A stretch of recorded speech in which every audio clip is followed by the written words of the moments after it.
Hello friends NIOS DElEd को लेकर के बीपीएससी ने एक नोटिस जारी कर दिया है। अब इसको लेकर के आप लोग आए हो टेंशन में और आप लोग मैसेजेस कर रहे हो कि इसमें क्या मतलब है और अभी जो है ये एनआईओएस डीएलएड को लेकर के मामला क्या चल रहा है, कहां तक बातें पहुंची है, सारी चीजें जो है इस वीडियो में हम डिस्कस करेंगे।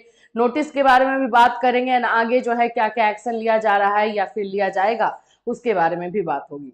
सो फ्रेंड्स, आप लोगों को मैं एक बात बता दूं कि ज्यादा डिसहार्टेन मत हो, ज्यादा निराश मत हो। ये सारे जो चीजें हैं सुप्रीम कोर्ट के फैसले के बाद आती है, ये वन बाय वन जो है चीजें चल रही है। बिल्कुल ये जो नोटिस आया है ये आप लोगों के लिए बुरी खबर ही है, जिसमें स्पेशली अगर मैं हम नोटिस को अगर देखते हैं तो स्पेशली यहाँ पर आप लोग नीचे आओगे तो एनआईओएस डीएलएड के लिए ये बातें कही गई है।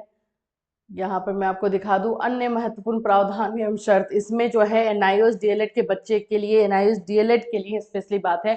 तीन तरह से बात को कोट किया गया है। पहला है सुप्रीम कोर्ट के फैसले को बताया गया है, दूसरा है कि एनसीटी अगर मान्यता को लेकर के किसी भी तरह से कंफ्यूजन होता है तो बिहार में जो है एनसीटी की बिहार की जो नियमावली है उसके अनुसार एनसीटी की बात को ही सुना जाएगा, ये भी बात बताया गया है। एंड तीसरे तरीके से ये बोला गया है कि अगर अभी भी या इसके बाद जो है सुप्रीम कोर्ट से या कोई भी न्यायालय से किसी तरह का और इंफॉर्मेशन या किसी तरह का और ऑर्डर इससे रिलेटेड आ जाता है तो रिजल्ट में इसका इम्पैक्ट, उसका प्रभाव देखने को मिलेगा। अब ये क्या है, इन तीनों चारों पॉइंट पर इन्होंने कहना क्या चाह रहे हैं? देखो, पहले वाला जो पॉइंट है ये सुप्रीम कोर्ट के फैसले को बताया गया है कि सुप्रीम कोर्ट में एनआईओएस डीएलएड के द्वारा जो प्राथमिक शिक्षा में 18 महीने का डिप्लोमा था उसकी मान्यता को समाप्त कर दिया गया। तो सुप्रीम कोर्ट का जो फैसला 28 नवंबर को हुआ है उसी से रिलेटेड ये चीजें यहाँ पे बता दी गई। ठीक, दूसरा बोला जा रहा है कि बिहार राज्य विद्यालय में अगर किसी तरह की चीजें होती है मान्यता को लेकर तो जो बिहार की नियमावली है कंडिका 2 है उसके अनुसार एनसीटी के परामर्श से शिक्षा विभाग का निर्णय अंतिम होगा। तो एनसीटी के सजेशन से ही शिक्षा विभाग अपना डिसीजन लेगी और वही डिसीजन जो है लास्ट होगा। तो ये दो चीजें जो है भर्ती प्रक्रिया को लेकर के क्लियर किया गया है। तीसरी चीजें जो है ये बोली गई है कि फिर भी यदि इससे संबंधित किसी अन्य मामले में माननीय सर्वोच्च न्यायालय अथवा सक्षम न्यायालय का अन्यथा आदेश, अन्यथा आदेश का मतलब कि दूसरा कोई आदेश, दूसरा कोई ऑर्डर आ जाता है तो उसके फलाफल से परीक्षा फल प्रभावित होगा।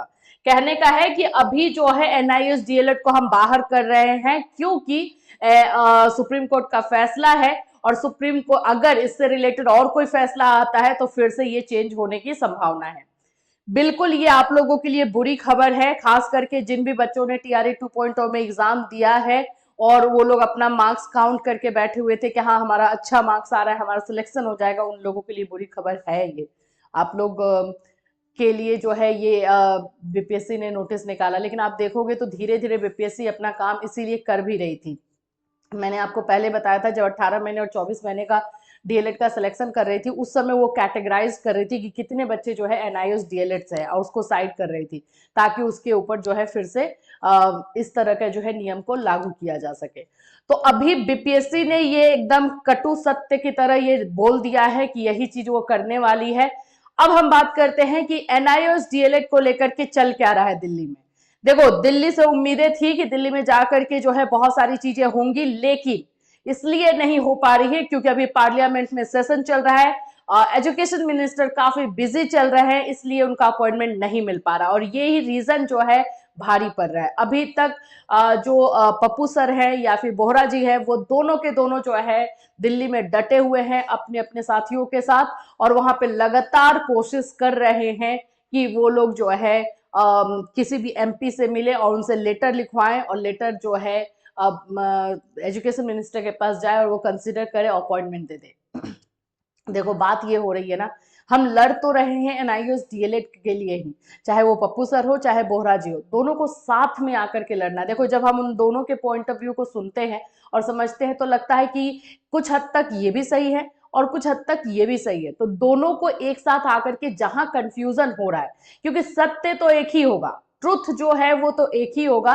तो जब दोनों मिलकर के बात करेंगे, खुद से डिस्कस करेंगे और बताएंगे हमें कि हाँ ये चीजें जो है होंगी और ये चीजें होनी चाहिए, तब ये हम सब के लिए भी क्लियर होगा और उन लोगों का के लिए जो है लड़ना भी इजी हो जाएगा। अभी अलग अलग एक लड़ना सही नहीं जा रहा और इसकी वजह से जो है कहीं ना कहीं जो है चीजें कमजोर पड़ रही हैं। तो ये चीजें जो है अभी दिल्ली में चल रही है, लगातार जो है मिनिस्टर से मीटिंग की जा रही है, उनके द्वारा जो है लेटर भिजवाया जा रहा है एजुकेशन मिनिस्टर को, प्राइम मिनिस्टर को भी कल एक लेटर गया है, उसके बारे में भी हमने आपको बताया था। और एजुकेशन मिनिस्टर को तो लगातार अलग अलग एमपीज के थ्रू लेटर जा रहा है। इधर में पप्पू सर भी अपने थ्रू अपनी कोशिश कर रहे हैं और वहां पर जो है बोहरा जी भी जो है इसमें लगातार जो है कोशिश कर रहे हैं। तो इन दोनों अपने अपने लेवल पर काम कर रहे हैं। अभी इसका अगर आउटपुट पूछोगे कि मैम क्या निकला है, तो अभी कुछ नहीं निकला है बाबू। अभी लगातार ये लोग मीटिंग ही कर रहे हैं और उनके द्वारा, सांसदों के द्वारा जो है लेटर ही भेजा जा रहा है एजुकेशन मिनिस्टर को।